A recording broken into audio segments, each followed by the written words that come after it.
Let's talk about cryptocurrency. Bitcoin is cryptocurrency, and cryptocurrency isn't physical money. It only exists online. But remember, today, most money exists online. Think of it as paycheck deposits into your account or how you can tap your debit card at a store. It's a digital currency that exists in zeros and ones in some computer somewhere. But that money is government issued, and as such, we all agree to respect it as being worth something. You, me, corporations and banks, all agree to the idea that $10 is $10. That's where cryptocurrency is different.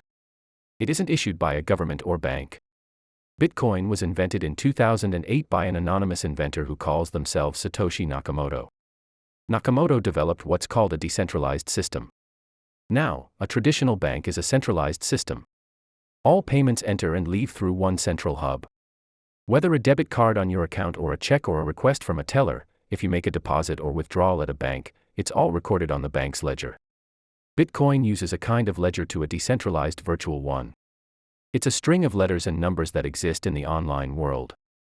In order for people to have trust in it, Bitcoin still needs to have checks and balances to be as secure as a national currency or money in the bank. And that's where Bitcoin's ledger comes in, called the blockchain. A blockchain is a time-stamped virtual ledger that holds a growing list of transactions. Each copy updates at the exact same time, keeping the system accurate. And the copies are updated through something called Bitcoin mining. Here's how. Some of the people holding the ledger are miners. They're not mining for gold or precious metals. Instead, their computers are put to work mining blocks of data. These blocks help them act as auditors for the blockchain. These miners are trying to check the letter-number combination of that particular Bitcoin transaction. So they do this by solving a math puzzle unique to that transaction. Once the puzzle is solved and the miner finds the right number, it proves that this is the only time that Bitcoin has been sent. When all the people holding the ledger confirm they're on the same page, they record that transaction. How do miners get paid?